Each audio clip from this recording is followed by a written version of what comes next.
Começa agora o Estilo e Saúde, o seu espaço para discutir qualidade de vida. Aqui vamos falar sobre alimentação, atividade física, sono, comportamento. Pequenas diferenças nos hábitos que podem fazer grandes diferenças no dia a dia. Médicos, especialistas, personalidades vão dar dicas de como manter a máquina humana, corpo e mente, em perfeito funcionamento. Nosso primeiro entrevistado é o preparador físico e mental Nuno Cobra. Ele cuidou de Ayrton Senna, Mika Häkkinen, Rubens Barrichello, só para ficarem alguns exemplos. Ele é autor de vários best-sellers e citado em qualquer conversa em que o assunto é saúde. Antes de conversar com ele, vamos assistir a uma reportagem. Estudando o desenvolvimento humano durante muitos anos, o professor Nuno Cobra obteve, segundo ele, uma outra fórmula para o equilíbrio das proporções. A receita parece simples. A primeira coisa é a pessoa não se preocupar. A gente ensina as pessoas. E depois de 2 anos que eles recebem diploma, eles aprenderam a não pensar, porque o pensamento é a destruição da pessoa. O pensamento improdutivo, que é a pré-ocupação. O que é a preocupação? A ocupação antes da hora. Se você está com a tua cabeça onde está teu corpo, está zerado. Aí o teu organismo vai ficar normal. A pessoa gorda é uma pessoa que pensa muito, preocupa demais. A pessoa magra demais é uma pessoa que se preocupa muito, pensa demais. Porque a preocupação é o maior desastre da nossa sociedade. Não pense que ele é adepto da malhação, não.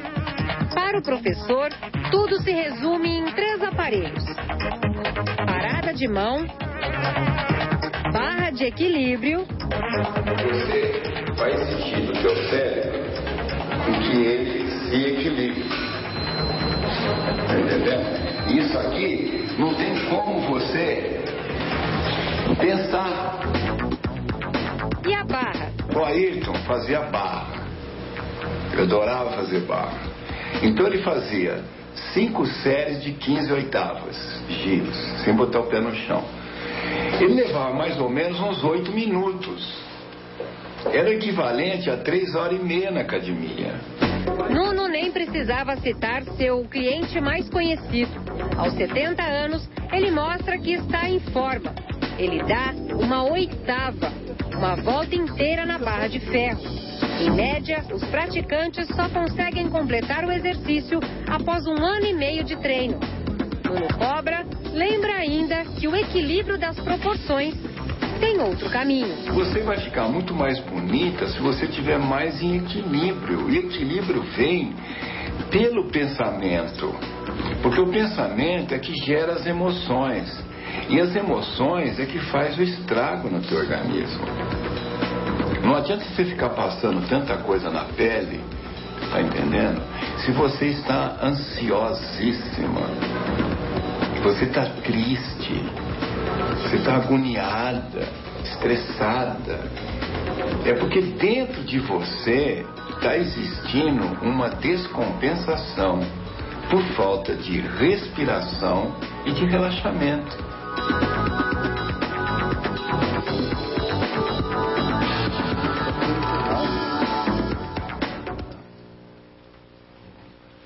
Que lindo! Professor, não preciso nem perguntar para o senhor se o senhor faz atividade física. O que é isso que o senhor fez ali? Uma oitava?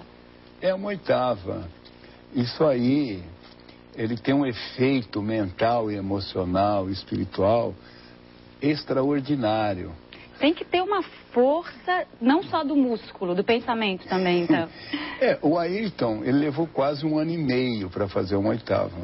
É mesmo? Porque tudo no meu método é muito gradativo. É como tem que ser as coisas na vida, como tem que ser as nossas conquistas, sem pressa, sem estresse. O senhor já começou falando do Ayrton, não tem como não falar. Coisa agradável. O Ayrton, por exemplo, levou 1 ano e meio quase para fazer uma oitava. Como é que o senhor encontrou o Ayrton? Como é que foi o começo do trabalho com ele? Olha, ele me procurou em janeiro de 84, porque eu fiz um trabalho muito bonito com a Cláudia Monteiro, que com 14 anos ela tinha uma força mental muito grande e não tinha estrutura básica física. E acabou comprometendo um pouco o coração, adquirindo uma hipertrofia prematura do coração. E a gente fez um trabalho durante 5 anos e conseguiu restabelecer um coração agora com aquele lastro cardiovascular que deu a ela a fama que ela teve de campeã brasileira, sul-americana, era grande competidora aí da nossa querida campeã de tênis, né? E foi aí que ele conheceu o seu trabalho. E aí ele conheceu o trabalho lá na Áustria e falou, puxa, mas esse cara trabalha com coração, entende coração e ele é brasileiro. Então aqui numa entrevista ele perguntou se alguém conhecia Nono Cobra e lá estava justamente aquele jornalista que levou o Ayrton lá no laboratório da USP, onde a gente fazia pesquisa. Olha quem tá aí. E aí eu vi aquele rapazinho magro, fraco, frágil. E o Odir Cunha foi o grande responsável por esse acontecimento. Era um jornalista que falava, não, eu conheço o Nuno. Ele fez vários campeões mundiais de tênis e nós vamos lá e vai resolver teu problema. E aí como é que foi transformar tímido, falava muito, falava pouco, como é que era? Não, ele não falava, Não né? falava. Não falava. A gente ficava 4 horas junto, quando ele chegava assim, oi. E o resto era um esgar de rosto, um jeito do corpo para entender o que ele estava indo, como estava gostando. Mas ele tinha o grande dom. Se perguntasse o que o Ayrton era diferente de todas as outras pessoas, era o dom do fazer. Essas 5 letrinhas mágicas que fazem toda a diferença na vida da pessoa. Porque as pessoas sabem, mas o sábio não é o que sabe, o sábio é o que faz. E o Ayrton era um sábio, porque ele fazia, ele dormia às 2 e pouco. Ayrton, não dá para dormir às 2 e pouco, porque o sono, Ayrton, é a base fundamental da vida. Mas por que eu preciso dormir mais cedo?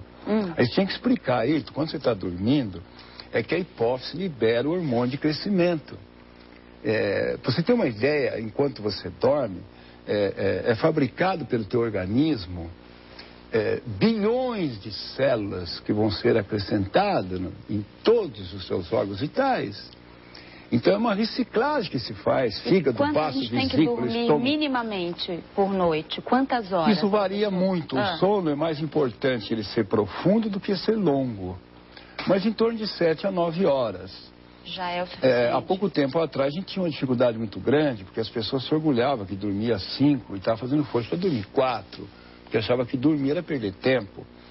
Mas é dormindo que você aprende, porque através do hormônio de crescimento, é que aquilo que você estuda, que vai para a memória provisória, que fica ali no hipocampo, através do hormônio de crescimento, é que os menininhos pegam do hipocampo e levam lá para o córtex. Isso leva um tempo danado. E eles vão botar no cofrezinho, nas gavetinhas, tudo direitinho, para você lembrar de forma uniforme, adequada, constante, sono, então, né? E você nunca pode acordar quando você está dormindo. Aí faz como? Você tem que acordar a hora que você acorda, porque o teu organismo sabe, ele acorda.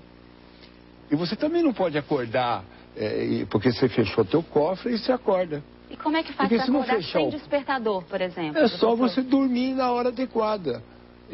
Claro, você dormindo, por exemplo, 9 horas da noite, você janta às 6, dá para você fazer muita coisa com a tua esposa, com os teus filhos, e 9 horas está muito tarde para dormir. Se você pensar que durante milhões e milhões de anos, isso é importante, Tati. Você, geneticamente, dormiu durante milhões e milhões de anos toda vez que escureceu. E se dava às 6, às 6h30, às 7, então 7h30 é uma hora ótima para ir para a cama. Claro que esse mundo contemporâneo, desastrado, é por isso que está cheio de doenças, cheio de desencontros, porque a doença não existe, é fator natural a doença num mundo totalmente abominável, onde nós temos múltiplas solicitações, extrema competitividade. Como assim a doença não existe, professor? Não, porque na verdade é o seguinte, nós temos 3 tipos de doenças. A primeira é hereditária, é quando você nasce. Você aí, por exemplo, está tudo certinho, tem 5 dedos, narizinho bonito, os olhos lindos. Então você não teve nada errado hereditariamente. Então você tem a segunda chance de ficar doente, que é a doença congênita, que é aquela que é feita no ventre materno. Aí a pessoa pode nascer anencéfalo, né, sem cérebro, nascendo problema de coluna vertebral, problema de falta de algum membro, mau acabamento. É muito comum válvulas cardíacas com defeito. Você está aí inteirinha. Aí eu pergunto agora, por que você vai ficar doente? Então vem a terceira doença. Qual que é? Adquirida. Agora, por que chama adquirida? O que é isso? Não é doença? Claro que não. A pessoa fica gripada. É por isso que eu acho um absurdo essas propagandas. Você tem que tomar vacina para gripe. Que loucura. E o pior, você tem que fazer vacina depois de 60. Mas por que depois de 60? Mas aí como é que a gente lida Porque a velhice não existe. Velhice não existe. Ficar velho é uma opção. Porque é a cabeça que manda tudo. E é claro, você fazer as coisas com o teu corpo. Mas deixa eu voltar nessa história das doenças, professor. O senhor acha que não precisa tomar remédio para nada? É óbvio que não, porque teu organismo, ele se organiza. Basta você não passar perto de um médico. Quando eu falei isso numa conferência até o ano passado, de cardiologista no Rio de Janeiro, tinha 650 cardiologistas, eles deram muita risada. Agora, quando eu disse que a doença não existia, eles realmente ficaram bastante agitados na cadeira.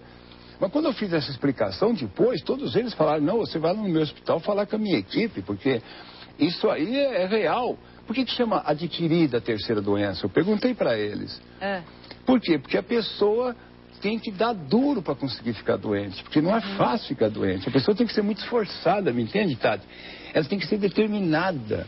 Eu ainda brinquei com eles, que eram especialistas, que eram médicos, cardiologistas. Nós temos 5.000 doenças catalogadas. Você escolhe uma que você simpatiza mais, mas não pensa que você vai ficar doente fácil. Porque você ficar doente, você tem que ser determinada. Tem que querer ficar doente? Não, tem que se esforçar. Você chega em casa cansada. Por que você não vai dormir? Por que você não vai dormir às 7h30, 8 horas? Porque tem milhões de coisas para fazer, trabalho, é porque você inventa. Você vai na televisão, a televisão você vai pro computador, aí você vai naquele tal de internet, vai passar aqueles email, sabe? E fica lá que nem um ator, que teu corpo está lá, pelo amor de Deus, me leva para a cama. Olha, eu acordei às 7 da manhã. Então tecnologia não faz bem para o corpo? Olha, nós tivemos uma regressão extraordinária nesses últimos 50 anos. Quem diz que teve um progresso, teve um regresso. Porque o homem se afastou muito dele mesmo. Então nós temos um mundo horrível. Você acha que se o mundo fosse bom, porque tem o Bush, o Bush pai e o Bush besta, ele fez uma guerra no Afeganistão para inaugurar o novo século. Então você acha que isso é progresso? Num lugar que não tinha, não sei se você sabe, lá não tem televisão. Não sei se você sabe, lá também não tem rádio. Lá não tem jornal. Quando começou a cair as bombas lá, ninguém sabia o que estava acontecendo. Então isso não é progresso. O homem se afastou dele. E Deus está dentro de nós. Para nós estarmos junto a Deus, é necessário você estar junto a você. E o corpo te santifica, porque ele te deixa saudável.